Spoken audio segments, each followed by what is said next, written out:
Hi everyone, welcome to UGC Plugin. I hope you all are doing well. आज के इस video में मैं आपके लिए नोटिफिकेशन लेके आई हूँ जो कि वैकेंसीज आउट होने की नोटिफिकेशन है and you will be so happy to watch this video क्योंकि ये आपके लिए बहुत ही अपॉर्चुनिस्टिक होने वाली है और जिस चीज़ का आप इतनी देर तक वेट करते हैं कि और यूजीसी नेट क्वालिफाई होने के बाद आप वेट करते हैं कि कब वैकेंसीज कोई आउट होंगी, स्पेशली गवर्नमेंट वैकेंसीज कब आउट होंगी। तो ये नोटिफिकेशन उन गवर्नमेंट वैकेंसीज की ही है जो कि यूजीसी नेट क्वालिफाइड स्टूडेंट्स के लिए है। तो देखते हैं कि क्या पोस्ट हैं, कितनी पोस्टें हैं और कहाँ पे ये वैकेंसीज आउट हुई हैं, कब आपको अप्लाई करना है, क्या आपकी एज लिमिट रहेगी, क्या एलिजिबिलिटी क्राइटेरिया रहेगा। So many things to discuss. So let's start. इस नोटिफिकेशन को आउट किया है मिनिस्ट्री ऑफ एजुकेशन ने अप्रैल 2023 में। ये चंडीगढ़ के government arts and science colleges के अंदर आउट हुई हैं जो कि असिस्टेंट प्रोफेसर के ग्रुप ए की पोस्ट है एंड ये गस्टेड पोस्ट है यानी कि गवर्नमेंट पोस्ट है, परमानेंट पोस्ट है। तो आप इनके लिए अप्लाई कर सकते हैं किस कंडीशन के अंदर। नाउ फर्स्ट ऑफ ऑल हम देख लेते हैं कि नेम ऑफ द पोस्ट क्या है। असिस्टेंट प्रोफेसर है, इनकी पोस्ट आउट हुई है and government arts and science colleges Chandigarh में आउट हुई हैं। कितनी नंबर ऑफ पोस्ट यहाँ पे आउट हुई हैं? 417 यानी 417 जो है पोस्ट जो है आउट हुई हैं इन वेरियस सब्जेक्ट्स। कौन कौन से सब्जेक्ट्स हैं? बहुत सारे सब्जेक्ट्स हैं यहाँ पे और बहुत रेयर सब्जेक्ट्स भी हैं। तो 57 पोस्ट आउट हुई हैं इंग्लिश में, 6 पोस्ट संस्कृत में, 23 economics, geography 13, psychology 16, music 7, physical physics 17, physical education 13, statistics 1, Hindi 15, political science 18, fine arts 5, chemistry 23, biotechnology 2, then computer science 6, Punjabi 28, maths 16, history 21, then philosophy 3 post, dance 4, botany 15, zoology 14, commerce 41, defence studies में 3 post हैं, French में भी 2 post हैं, then आपकी sociology में 14 post हैं and then after that home science में 9 post हैं एंड पब्लिक एडमिनिस्ट्रेशन के अंदर 15 एंड म्यूजिक में जो वोकल की पोस्ट हैं वो आपकी 10 पोस्ट हैं। तो बहुत सारी पोस्ट हैं, बहुत सारी वैकेंसीज हैं एंड नंबर ऑफ वैकेंसीज भी ज़्यादा है एंड इवन रेयर सब्जेक्ट्स के अंदर भी हैं, तो आप लोग अप्लाई कर सकते हैं।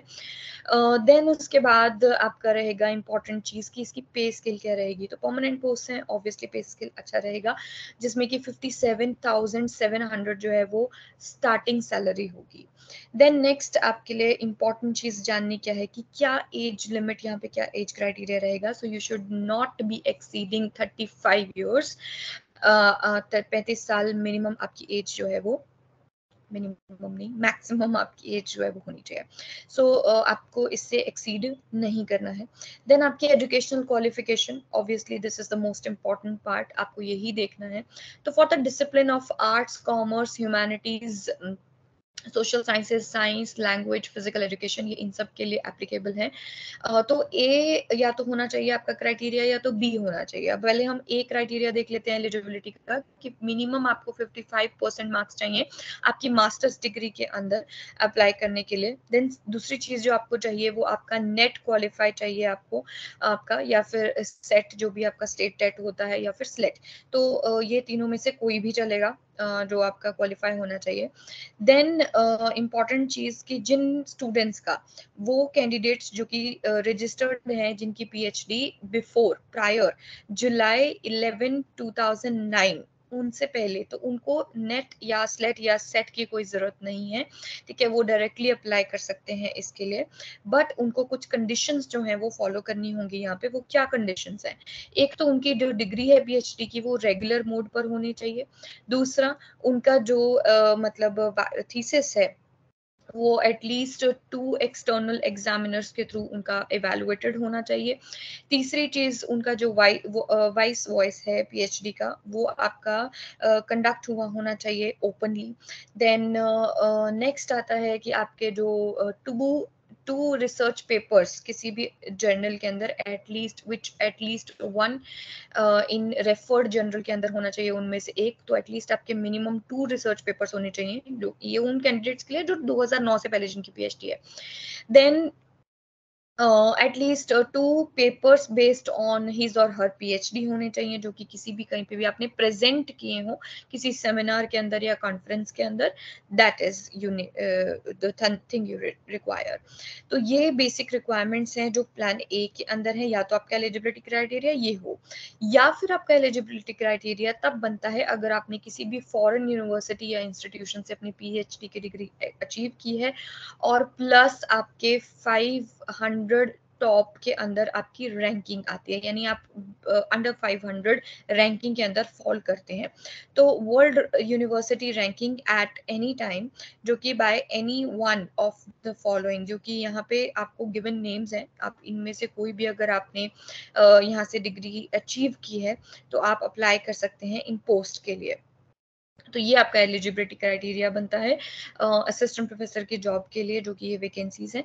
देन इंपॉर्टेंट चीज नेक्स्ट की आपको रिलैक्सेशन भी मिलती है मार्क्स के अंदर। तो ये मार्क्स जो है वो 5% की रिलैक्सेशन आपको दी जाती है। बट ये 5% किस सिचुएशन में है, अगर आप SC ST या OBC से बिलोंग करते हैं, नॉन क्रीमी लेयर हैं, या फिर आप जो है डिसेबल हैं, या डिफरेंटली एबल्ड हैं, या फिर ब्लाइंड है, लो विजन है, लोकोमोटर है, यानी कि डिसेबिलिटी की इनमें से किसी कैटेगरी के अंदर फॉल करते हैं, तब भी आपको जो है 5% मार्क्स की जो है आपको रिलैक्सेशन मिलती है। द एलिजिबिलिटी मार्क्स ऑफ 55% जो है आपके पॉइंट, ये इसके अंदर भी आपको 5% की रिलैक्सेशन दी जाएगी। And plus a 5% relaxation of 5% जो है shall be provided from 55 to 50 हो जाएगा ये पीएचडी डिग्री के अंदर भी। वहां पे भी आपको ये मिनिमम 50 चल जाएंगे आपके, अगर आपने जो है मास्टर्स डिग्री सितंबर 1991 से पहले अगर आपने किया है, तब भी आपको 5% का रिलैक्सेशन मिल सकता है। तो इनमें से कोई भी अगर आपकी कैटेगरी है तो आप मिनिमम 5% का रिलैक्सेशन आपको, मिनिमम नहीं मैक्सिमम आपको ये प्रोवाइड किया जाएगा। देन जो आप जिन कैंडिडेट्स का एमफिल है, the time taken by candidates to acquire MPhil या फिर PhD degree shall not be considered. उसे कंसिडर नहीं किया जाएगा कि आपने एमफिल किया उसे अलग से कंसिडर किया जाएगा, ऐसा कुछ भी नहीं है यहाँ पे। then the exact requirement of the subject or discipline will be indicated at the time of recruitment। तो आपका exact जैसे लैंग्वेज में होता है, इंग्लिश या हिंदी में अगर आप अप्लाई कर रहे हैं तो आपको जैसे एग्जैक्ट का मतलब यहाँ पे ये भी है, एग्जैक्ट रिक्वायरमेंट होती है सब्जेक्ट की, जैसे लैंग्वेज में भी आपके इलेक्टिव सब्जेक्ट्स थे या फिर नहीं थे, या फिर आपका लैंग्वेज के अंदर पर्टिकुलरली आपने कितने मार्क्स जो है स्कोर किए हैं। तो इस तरीके की जो चीजें हैं वो at the time of recruitment आपकी देखी जाएंगी। देन एकेडमिक स्कोर जो आपका होगा स्पेसिफाइड इन अपेंडिक्स 2 जो रहेगा आपका यूजीसी नॉर्म के अकॉर्डिंग, एपीआई जो स्कोर होता है उसे काउंट किया जाएगा एंड उसके हिसाब से आपका इंटरव्यू कंडक्ट किया जाएगा, जिसके बेसिस पे सिलेक्शन होगी।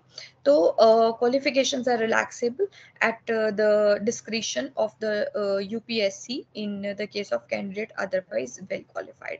तो आपकी जितनी भी क्वालिफिकेशंस यहाँ पे यूजीसी के नॉर्म्स के अकॉर्डिंग है वही यहाँ पे फॉलो होंगी। तो ये जो क्वालिफिकेशन मैंने रीड की वो आपकी सर्टेन एरियाज के अंदर थी। देन अगर आपने आपकी जो क्वालिफिकेशन है वो सॉरी आपकी जो वैकेंसी है वो अगर म्यूजिक से या performing arts and visual arts से रिलेटेड है, तब भी आपके एलिजिबिलिटी क्राइटेरिया क्या होंगे यहाँ पे डिफरेंट होंगे। तो यहाँ पे क्या रहेगा कि मिनिमम आपको वही सेम आपको 55% आपको मिनिमम यहाँ पे रिक्वायर्ड है मास्टर्स डिग्री के अंदर, एंड आपका नेट जो है उस रेलिवेंट सब्जेक्ट के अंदर ही आपको होना चाहिए।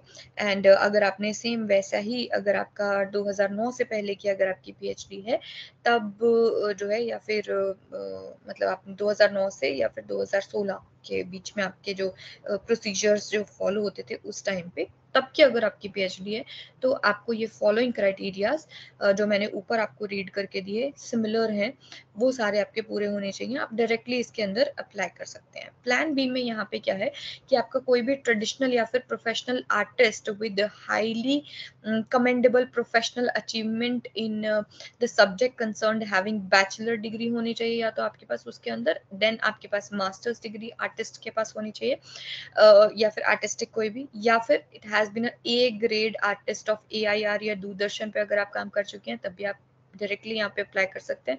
Then has the ability to explain with logical reasoning the subject concern, तो आप अगर ये कर सकते हैं ठीक है, या फिर आप जो है has adequate knowledge to teach theory with the illustrations in the discipline concert. तो अगर आप ये सारी चीजें एक्वायर करते हैं तब भी आप एलिजिबल हैं म्यूजिक या फिर परफॉर्मिंग आर्ट्स के अंदर अप्लाई करने के। इसमें भी आपको इन सारे के अंदर, जैसे हमारा ऊपर 55% हमें मिनिमम चाहिए था, उसके अंदर आपको रिलैक्सेशन मिल जाएगा फॉर 5%, सॉरी 55% मार्क्स का यहाँ पे रिलैक्सेशन चाहिए था, तो वो परसेंट आपके घट के जो है 50% आप कर सकते हैं अगर आप इन सर्टेन कैटेगरीज से, यानी कि अगर आप एसटी या एससी या फिर ओबीसी या फिर किसी भी डिसेबल कैटेगरी से बिलोंग करते हैं। तो यहाँ पे आपको 5% का रिलैक्सेशन मिल जाएगा। So this was all about, ये सारी चीजें सिमिलर हैं आपके लिए जो ऊपर मैंने रीड की। So this was all about the new vacancies. तो आप फटाफट से इनको अप्लाई कर सकते हैं। इनकी जो अप्लाई करने की जो वेबसाइट है वो मैं आपको डिस्क्रिप्शन बॉक्स में दे दूंगी, और ये नोटिफिकेशन भी आपके लिए डिस्क्रिप्शन बॉक्स में अटैच हो जाएगी। You can further go and apply as soon as possible. I hope this information was very much useful for you. Thank you.